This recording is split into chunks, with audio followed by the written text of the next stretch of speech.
პირველ რიგში შენი ფსიქოლოგია მაინტერესებს. პირველი ადამიანი, ვინც მენტალურად დამაინტერესა, კონორ მაკგრეგორი იყო. შემდეგ შენ და ხამზად ჩიმაევი. ვიტყოდი, რომ ფსიქოლოგიურად ყველაზე მდგრადი მებრძოლები ხართ, რადგან ბრძოლაში ბევრი ფრთხილობს. ავიღოთ თუნდაც ხაბიბ ნურმაგომედოვი. კი, სხვა მეტოქეებზე ერთი თავით მაღლა იდგა, მაგრამ ყოველთვის ფრთხილად ჩხუბობდა და მაინტერესებს რატომ არის, რომ თუნდაც სარისკო სატიტულო მატჩებში ხმამაღალ განცხადებებს აკეთებ, რაც ნებისმიერ შემთხვევაში წნეხს ქმნის. მაგრამ ამავდროულად ბრძოლისას ღია გაცვლებში შედიოდი და არ გეშინოდა შემხვედრი დარტყმის მიღების, მაგალითად ჰოლუეისთან და ასე შემდეგ.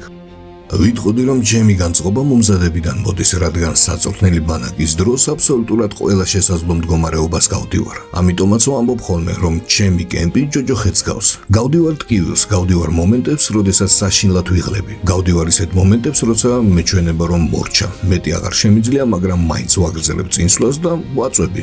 ასე რომ, ჩემს შესახებ ერთი რამ ზუსტად ვიცი. არასდროს დავნებდები, რაც არ უნდა გართულდეს მდგომარეობა. ვიცი, რომ ასეთი ვარ ოქტაგონის გარეთაც და ოქტაგონის შიგნითაც და ვფიქრობ, სწორედ ეს ქმნის ამ თავდაჯერებულობას. ანუ ბავშვობიდან არ ქონდა საკუთარი თავის ასეთი ძლიერი წმენა, ხო ასეა? ეს ყველაფერი დროთა განმავლობაში მოვიდა. ახლა შენ საწვრთნელ პროცესებზე საუბრობ. მსმენია, რომ შენი ვარჯიშები სხვა მებრძოლებისგან განსხვავდება. ზოგადადაც სხვა მიდგომა გაქვს. თვლი თუ არა, რომ შენი წარმატება იმის დამსახურებაა, რომ სხვებზე მეც შრომობ. ვერ ვიტყვი, რომ წარმატებას მხოლოდ იმიტომ მივახციე, რომ სხვებზე მეც ვარჯიშობ. ბევრ მებრძოლს ვიცნობ, რომლებიც ძალიან მაგრად ვარჯიშობენ, მაგრამ საქმე მხოლოდ მძიმე შრომაში არ არის. საქმე იმაშია, თუ როგორ მუშაობ, როგორ ანვითარებ შენ საკუთარ უნარებს და ტექნიკას, როგორ აანალიზებ მეტოქეებს და როგორ ადგენ გეიმპლანს, რომლითაც ბრძოლაში გადიხარ. ოქტაგონზე შესვლამდე მებრძოლებმა უამრავი რამე უნდა გააკეთონ. აქ ყველაფერი მენტალიტეტზე, მომზადებაზე და შენს შინაგან დიალოგზეა დამოკიდებული, იმაზე თუ როგორ ესაუბრები საკუთარ თავს. აქ მთავარი განწყობაა მომზადება, საკუთარ თავთან საუბარი და შენი ფიქრების მსვლელობა. ყველა მებრძოლმა იცის, როცა ბრძოლის წინ კულისებში ხარ, თავში 1000 რამ გიტრიალებს. თუ ამ მომენტისათვის მზად არ ხარ, დიდი ალბათობით ბრძოლას წააგებ. ამიტომ, როცა ბრძოლის წინ კულისებში ვდგევარ, უკვე ვიცი, რა კითხვებს დაусმევ საკუთარ თავს. მთელი საწვრთნელი ბანაკის განმავლობაში ვემზადები იმისათვის, რომ ამ კითხვებზე პასუხები მქონდეს. მაგალითად, რას გავაკეთებ თუ რაღაცა მოულოდნელი მოხდება, რას გავაკეთებ თუ დაღლილობას ვიგრძნობ. ასეთ სიტუაციებზე პასუხები უკვე მაქვს, რადგან ამ ყველაფერს საწვრთნელ ბანაკში გავდივარ. ვფიქრობ, სწორედ აქედან მოდის ჩემი ძალაც. მსგავსი რამ დენიელ კორმიესგანაც მსმენია. მე მასთან ჩავწერე ინტერვიუ და მითხრა, რომ ჰქონდა წესი არასდროს დანებებულიყო, როცა იღლებოდა. შეიძლება ითქვას, რომ ამ თამაში ზოგადად მიდგომა ძალიან მნიშვნელოვანია. ეს არის ის, რაც ადამიანს ჩემპიონად აქცევს, რადგან ყველა შრომობს, მაგრამ ჩემპიონი მხოლოდ ერთი ხდება. სიმართლე გითხრა, არ ვიცი. ახლა ყველა შეუძლია ცოტათი დარტყმა, ყველა მიცის სირბილი, ყველა ოდნავ მაინც ესმის ჭიდაობა და პარტერი. დღევანდელ სამყაროში ეს უკვე ბაზაა, მაგრამ ვიტყოდი, რომ ყველაფერს მენტალიტეტი წყვეტს. მთავარია შენი მიდგომა ბრძოლის წინ და ის თუ როგორ აანალიზებ მეტოქეებს. პლუს ამას უნდა შეგეძლოს შენს გარშემო ძლიერი გუნდის შემოკრება. და საქმე მხოლოდ ვარჯიში არ არის, არამედ იმაშიც თუ როგორ აღიდგენ ძალებს. და არის კიდევ ერთი ძალიან მნიშვნელოვანი რამ. მნიშვნელოვანი არა მხოლოდ ის თუ რა შეგიძლია, არა მხოლოდ ის თუ რას აკეთებ, არამედ მნიშვნელოვანია კონკრეტულად როგორ აკეთებ ამას, გესმის? შეიძლება უამრავი რამ იცოდე, შეიძლება ზღვა ინფორმაცია გქონდეს, მაგრამ საკითხავი ის არის თუ როგორ იყენებ მას და რომელ მომენტში გადაწყვეტ მის გამოყენებას. ამაზე ბევრი მიფიქრია და ჩემი აზრი ასეთია, რომ უბრალოდ ვიღაცისთვის ეს ბედის წერა, ვიღაცისთვის არა. ჯონ ჯონსი კი აბსოლუტურად ყველა ამ სტერეოტიპს ამსხრევს. მე მას ვკითხე, ბოლოს როდის ივარჯიშეთქო? მან მიპასუხა 23 წლის ასაკშიო. ზოგიერთი სატიტულო ბრძოლის წინ ის საერთოდ არ ვარჯიშობდა, მაგრამ მაინც ყველას უგებდა. მას უნარები აქვს, ყველაფერი ცოდნაზე, ინფორმაციაზეა დამოკიდებული. ვიღაცამ შეიძლება გიჟივით იშრომოს, მაგრამ არ ესმოდეს როგორ გააკეთოს ეს. შენ კი უნდა გესმოდეს როგორ არის საჭირო. მე მაგალითად ძალიან წვრილ დეტალებს ვამუშავებ და ვაქცევ ყურადღებას. ამიტომ ყოველთვის ვამბობ, საქმე მხოლოდ მძიმე შრომაში არ არის. ინტერვიუმდე არმან სარუკიანს ვკითხე, რას ფიქრობ იმაზე, ილიას რომ დაურეკოთქო. თუ ის დათანხმდებოდა, მე შენც კითხავდი. მაგრამ მან მიპასუხა, არ მინდაო. ამან გამაკვირვა, რადგან არმანი ახლა მედიაში ძალიან აქტიურია, ის ფაქტობრივად ყოველ თვე ჭიდაობს. და რეალურად არმან სარუკიანი ახლა MMA-ის სამყაროში ერთ-ერთი ყველაზე ცნობადი ფიგურაა. ის რომ დათანხმებულიყო, დაელაპარაკებოდი? და რას მეტყოდა? ნუ ერთხელ ხო შეხვდით ერთმანეთს, ხო ასეა? კი. შენ ამბობ, რომ იმ მომენტში რაღაცნაირად დაარტყი. არა, საქმე იმაში კი არ არის, რომ სახეში მუშტი ჩავარტყია მსგავსი რამ. უბრალოდ თავად სიტუაცია იყო ასეთი. სინამდვილეში ჩვენს პირად შეხვედრამდე რამოდენიმე საათით ადრე მან რამოდენიმე ტვიტი დაწერა და ჩემზე რაღაცეებს ამბობდა. დაახლოებით ასეთ რამეებს. შემდეგ ჯერზე როცა პირადად შევხვდები, ამას უზაო და იმას უზაო. რაღაც ამდაგვარი. შემდეგ კი ამ ივენზე შევხვდით ერთმანეთს, მე საერთოდ ვარჯიშზე მივიდიოდი და ისიც იქ იყო. ძალიან თავაზიანად მეკცეოდა. მე ლაპარაკებოდა, მთხოვდა საქართველოში ადგილები მერჩია და ასე შემდეგ. ცოტა შოკში ვიყავი. ვეუბნეოდი, მისმინე, თუ ტვიტერზე ასეთ რამეებს წერდი. ანუ ისე გადაეკვეთეთ, რომ კამერები არ იყო? გარშემო უამრავი კამერა იყო. როგორ ფიქრობ, იმსახურებს თუ არა ის სატიტულო ბრძოლას? ყველა ამბობს, რომ ის ნომერ პირველია და უნდა იჩხუბოს. ვიცით, რომ დანაუაიც მასზე რაღაცა წყენა აქვს, მაგრამ ვისთან ისურვებდი ჩხუბს მსუბუქ ზონაში შენ ახლა? არ მას ეუბნეოდი, რომ მოეცადა, რომ ის არ იმსახურებს, მაგრამ როგორც ხვდები, ამას უბრალოდ განგებაკეთებდი. მთელი მუღამი იმაშია, რომ ყველას, ვინც იცის US-ის და მათი მუშაობის სპეციფიკა ესმით. შენ არ მიდიხარ US-ში და არ ეუბნები მათ. მე ამ ტიპთან მინდა ჩხუბი და არც მეტოქეებს ირჩევ შენთვის. ისინი გირეკავენ, თუ შეხვედრა გაქვს, მიდიხარ, გეუბნებიან ადგილს, სახელს და აკეთებ იმას, რაც უნდა გააკეთო. ისინი არ გეუბნებიან, როგორ იჩხუბო და შენ არ ეუბნები მათ, ვისთან უნდა იჩხუბო, სად უნდა იჩხუბო და ასე შემდეგ. გესმის, რას გულისხმობ? ასე რომ თუ დამირეკავენ და მეტყვიან, რომ არმანთან უნდა ვიჩხუბო, საერთოდ უპრობლემოდ გავაკეთებ ამას. ამ სპორტის ბევრ ლეგენდასთან მიჩხუბია, ბევრი სხვადასხვა სტილი მინახია. არმანი უბრალოდ კიდევ ერთი ტიპია. როგორც მებრძოლი ნორმალურია, მაგრამ ბრძოლაში მე მას ტრაქს გავუხევ. ნებისმიერ დროს გავხევ. მასთან გავაკეთებ ყველაფერს, რაც მომესურვება. ბევრი საუბრობს შენი გრეპლინგის დონეზე. მე პარტერში გავიზარდე 20 წლიდან შავი ქამარი მაქვს და რას მიზავს? შეეცდება რომ პარტერში გადამიყვანოს? აი მაგალითად მერაბი, შენ მასთან ვარჯიშობდი, მსმენიო რომ მერაბი ვერ ახერხებდა შენს წაქცევას და შენთან მუშაობას. მერაბთან ყველაფერი სხვაგვარად არის. ჩვენ ძმებივით ვარჯიშობთ, რეალურად ძმებივით. ჩვენ ერთმანეთისთვის ვარჯიშობთ, გესმის? მე მინდა რომ ის უკეთესი გახდეს, მას უნდა რომ მე გავხდე უკეთესი. ასე რომ ჩვენ არ ვეჯახებით და არ ვსპარინგობთ იმისათვის, რომ ერთმანეთი დავამარცხოთ. ჩვენ უბრალოდ მუშაობთ იმისთვის, რომ ტექნიკა დავხვეწოთ. ერთხელ კონორმას თქვა ერთი ფრაზა, რომ თუ შენ ოპონენტზე ფიქრობ, უკვე წაგებული გაქვსო. ეგ სიმართლეა. ტაგირულ ამბეკოზე ისლამა თქვა, რომ შენ მასთან მიხვედი და რაღაც უთხარი. ის ამბობს, რომ შენ ის მოუმზადებელი გამოიჭირე. თითქოს იმ მომენტში, როცა ის წონას იკლებდა და არაფრის თქმა არ შეეძლო. რაც შეეხება ილია თოფურიას, როგორ ფიქრობ, მას ზედმეტები ხომ არ მოსდის? აზე არ ვარ ავიფიქრო, მას ჩვენს მიმართ რაღაცა სიძულველი აქვს. არა უშავს, სადმე გადავეყრები და გავარკვევ ამ საკითხს. მახსოვს ერთხელ ტაგირმა რაღაცა დაწერა ილიას კბილებზე. ამას წინათ ყატარში ილია ტაგირს შეხვდა კულისებში. ტაგირი გაუზლურებული მოდიოდა წონის კლების გამო და ილია მას ეცა და გაუტრაკა. მოკლედ, დაცვამ მოაგვარა, გააშველა ესენი. ტაგირი ისედაც ძლივს იდგა წონისგან, არ ვიცი რა უნდა და ილიას მისგან. ეგ ტყუილია, მე აწონებზე ჩემს ძმასთან ერთად ვიყავი. მან ზუსტად მაშინ ჩააბარა წონა. ჩვენ გარეთ გამოვდიოდით, ის კი აწონებზე შედიოდა. მე არასდროს გამომიჩენია უპატივცემლობა მებრძოლის მიმართ, რომელიც წონის ჩასაბარებლად მიდის. ვიცი რა რთულია ეს, მაგრამ ის მოდიოდა და გიჟივით მიყურებდა. გესმის, პირდაპირ სახეში. მე კი მისთვის სათქმელი საერთოდ არაფერი მქონდა. ისიც კი არ ვიცოდი საერთოდ ვინ არის. ეგ ტიპი გიჟივით მიყურებდა და როცა მომიახლოვდა, რაღაც ასეთი გააკეთა. მე კი ვეუბნები, ძმაო, წადი შენი საქმე გააკეთე, და უბრალოდ შემეშვი. რას ფიქრობ ისლამ მახაჩევზე და არმან სარუკიანზე? ბევრი საუბრობს ამ დაპირისპირებაზე. საერთოდ აი თქვენი სამეული ისლამი შენ და არმან სარუკიანი. ისლამმა თქვა, არ ვიციო რატომ მედება უილიაო ჩვენო. ანუ რატომღაც რაღაცეებს ამბობს ჩვენზეო.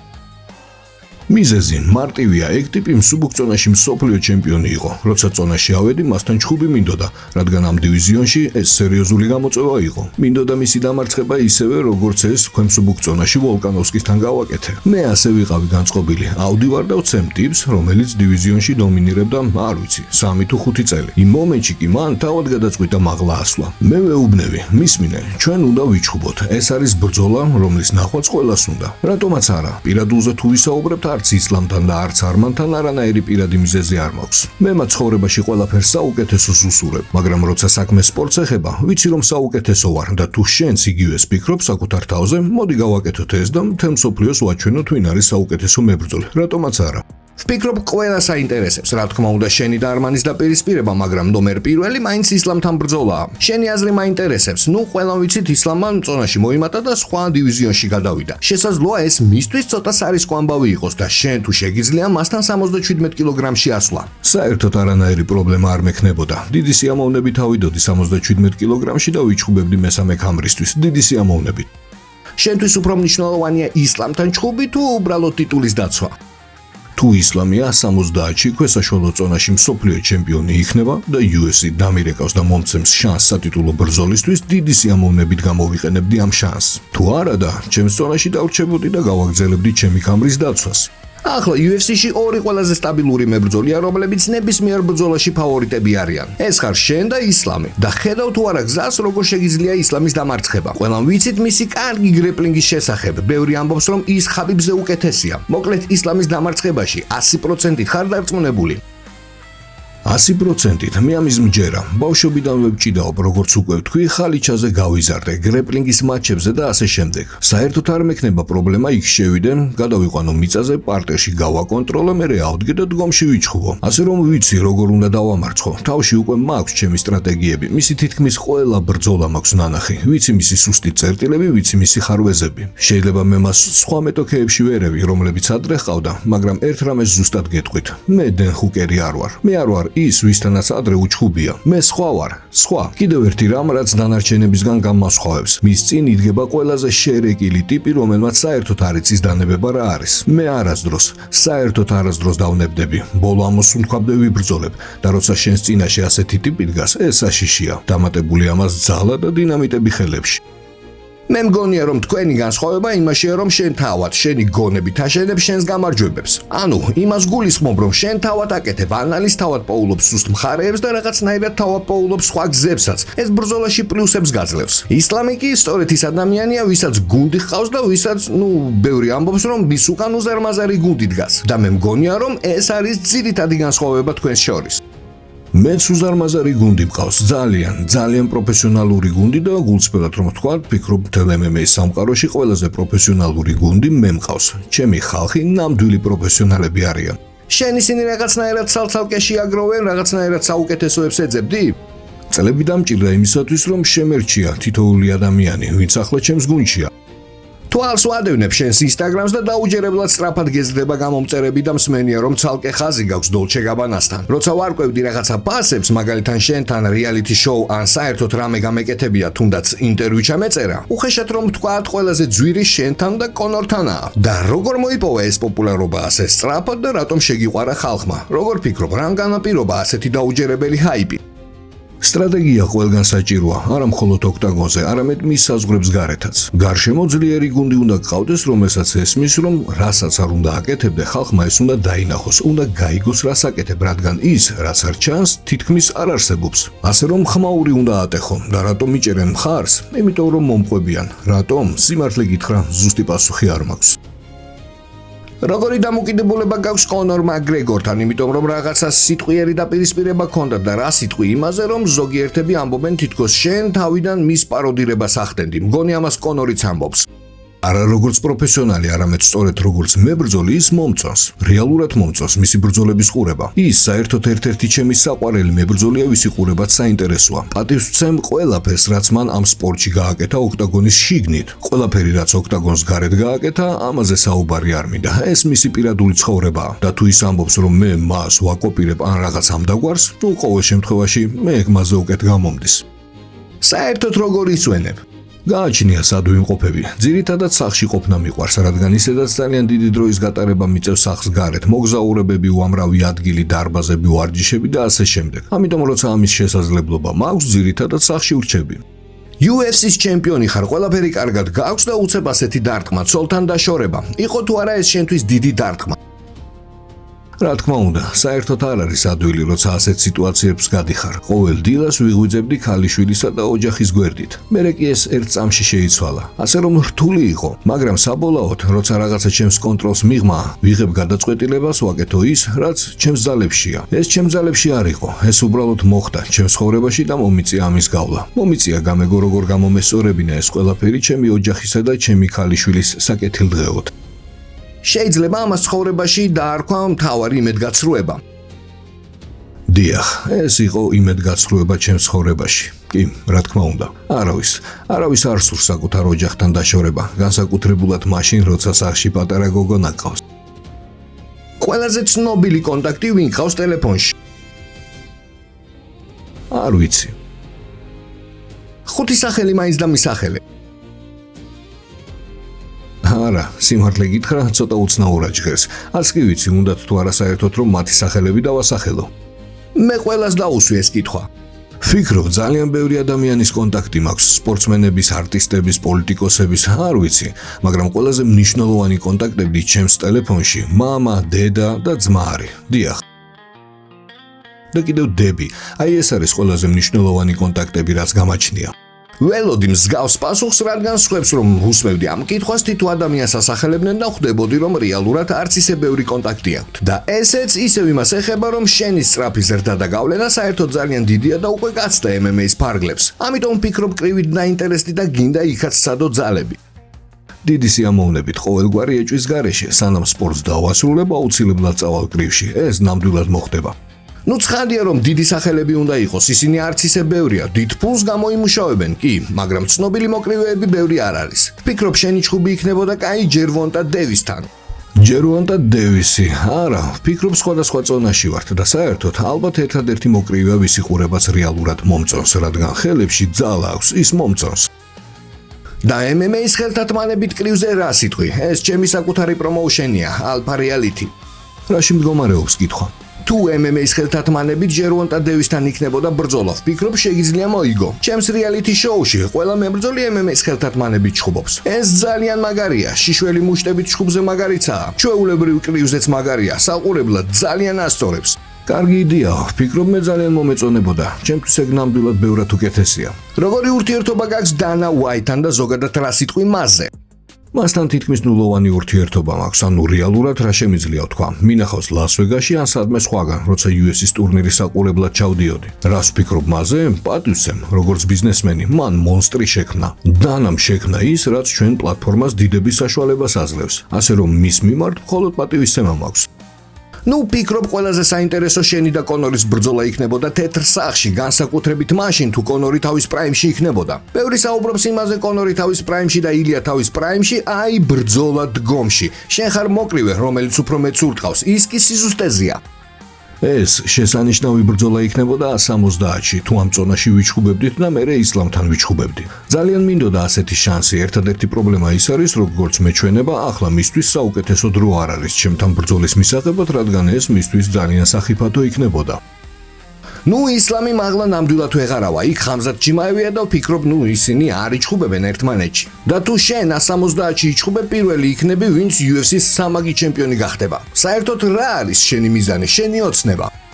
ჩემი მთავარი მიზანია, რომ პირველ რიგში დამიმახსოვრონ როგორც კარგი ადამიანი, როგორც ვინმე, ვინც ახალ თაობას შთააგონებს კარგ რაღაცეებზე, როგორც პროფესიონალი, რომელიც თავის საქმეს მაქსიმალურად პროფესიონალურად უდგება. არ ვიცი, ადრე ცოტა სხვანაირი ვიყავი, ვფიქრობდი, არა, მე მინდა გავხდე ლეგენდა, მინდა სამწონაში მსოფლიო ჩემპიონი გავხდე და ასე შემდეგ. ახლა ცხოვრებას ცოტა სხვანაირად უყურებ, უფრო მშვიდად, რაც არ უნდა ჩემამდე მოვიდეს, მივიღებ და ყოველთვის მზად ვიქნები შესაძლებლობებისთვის, რადგან ეს ჩემი ცხოვრების სტილია. მომწონს მუდმივად მოძრაობაში ყოფნა, ასე რომ რა არის ჩემი მიზანი, ვიყო მსოფლიოში ერთ-ერთი საუკეთესო მამა. გქონია ოდესმე დეპრესია? არა, ვერ ვიტყვი რომ დეპრესია მქონდა, მაგრამ სიმართლე ისაა, რომ როცა მსოფლიო ჩემპიონი ხდები, მოიპოვე პოპულარობას, იღებ ძალიან დიდ ფულს, რაღაც მომენტში შესაძლოა რაღაცა სიცარიელე ვიგრძნო, რადგან დიდებისგან, ფულისგან, ამ ყველაფრისგან სულ სხვა რაღაცას ველოდი. ეს ხომ ისაა, რაზეც ბავშვობიდანვე ყველა ოცნებობს და გეჩვენება, რომ შენი ცხოვრება დალაგდება, რომ მეტი აღარანაირი პრობლემა არ გექნება, მაგრამ სიმართლე ის არის, რომ თავს ისევ იმავე ადამიანად გრძნობ. ჯერ კიდევ მაქვს ოცნებები, ჯერ კიდევ მინდა რაღაცეების მიღწევა, ასე რომ ვერ ვიტყვი რომ ეს დეპრესიაა. შეგიძლია UFC-ის ახლანდელი მთავარი ვარსკვლავები ჩამომითვალო. ჯონ ჯონსი ვარსკვლავია, პერეირა ვარსკვლავია, ისლამი ვარსკვლავია, ხამზატი, კიდევ ვინ, შონომელიც ვარსკვლავია, კონორ მაკგრეგორი რა თქმა უნდა, პედი პიმბლეტიც კი ვარსკვლავია. რუბრიკა ვინ უფრო დიადი მებრძოლია, ხაბიბი თუ დემეტრიუს ჯონსონი? ხაბიბი. ჯორჯ სენ-პიერი თუ ფიოდორ ემელიანენკო? ჯორჯ სენ-პიერი. ანდერსონ სილვა თუ ისრაელ ადესანია? სილვა. ჯონსი თუ პერეირა? ჯონსი. თოპურია თუ BJ პენი? ამაზე არ გიპასუხებ. მახაჩევი თუ კორმიე? მახაჩევი. მირკო კროკოპი თუ კონორ მაგრეგორი? კონორ მაგრეგორი. ჟოზე ალდო თუ ჩიმაევი? ჩიმაევი. ჩიმაევი შენი მეგობარია? არა, პირდაპირ მეგობრები არ ვართ, მაგრამ ერთმანეთს ვიცნობთ. ახლა კარგი ურთიერთობა გვაქვს. ყოველ ჯერზე როცა ვიკრიბებით, ყველაფერი ნორმალურადაა. ხაბიბი თუ ალექსანდრე ემელენენკო? ხაბიბი. ჯონსი თუ ანდერსონ სილვა? ჯონ ჯონსი. მახაჩევი თუ კონორი? კონორს უფრო მეტად დაიმახსოვრებენ ვიდრე ისლამს. ხაბიბი თუ ანდერსონ სილვა? ანდერსონი. კონორი თუ თოპურია? თოპურია. ხაბიბი თუ თოპურია? თოპურია.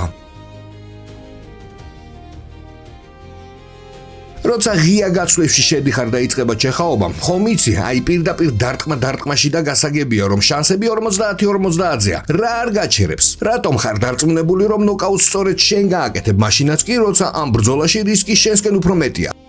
პირველ რიგში არასდროს გრძნობ, რომ იქ 50-50-ზეა. მე ყოველთვის ვასწევ თავს, როცა მივდივარ ბოლომდე. ვიცი რომ როცა მოვა მომენტი, დარტყმას მივაყენებ და ვიგრძნობ რომ გავარტყი. ვიცი რომ უბრალოდ შუქს ჩაუქრობ. ვიცი რომ დაიძინებს. ვისცემდი ოქტაგონზე არა ფულის გამო, არამედ პრინციპის გამო. არავის. როგორია სინამდვილეში ილია თოპურია რეალურ ცხოვრებაში? ისეთივია როგორც UFC-ში თუ არა? არ ვიცი, ვინ არის ილია თოპურია, ვფიქრობ ეს კითხვა აჯობებს ჩემს ოჯახის წევრებს, მეგობრებს, ჩემს გვერდით მყოფ ადამიანებს დაუსვა. ნუ არ ვიცი, მათთვისთანაც ერთად დროს ვატარებ. ცოტა უცნაურია საკუთარ თავზე ასეთ კითხვებზე პასუხი გასცე. ხო, მე ყოველთვის მხოლოდ საუკეთესოს ვიტყვი ჩემს თავზე და იმედი მაქვს, რომ ხალხიც, ვინც ჩემს გვერდით არის, იგივეს გეტყვის. და ბოლოს რას ეთყოდი მაყურებლებს, რადგან ახლა ბევრი მებრძოლი გიყურებს? პირველ რიგში იმედი მაქვს, რომ ეს ინტერვიუ მოგეწონათ და თითოეულ მებრძოლს, რომელიც ახლა გვიყურებს, მხოლოდ ერთი რამის თქმა შემიძლია. ყოველთვის გჯეროდეთ საკუთარი თავის. ამ ცხოვრებაში შეუძლებელი არაფერია. არ აქვს მნიშვნელობა, რამდენად დიდად გეჩვენება მიზანი. თუ ამის ნამდვილად გჯერა, თუ რწმენა გაქვს და ამისათვის მაგრად შრომობ, 100%-ით მიაღწევ მიზანს. ყველაზე მთავარია, რომ გზად იყო შემოწმებებისთვის მზად. იქნება განსაცდელები, მარცხი, მაგრამ არასდროს, საერთოდ არასდროს არ უნდა დანებდე. აი ეს არის ჩემპიონის მენტალიტეტი. დანებებაზე არასდროს ფიქრობ. თუ მისია გაქვს, თუ მიზანი გაქვს და რაღაცის დაწყება გადაწყვიტე, ბოლო ამოსულქვამდე მიყევი.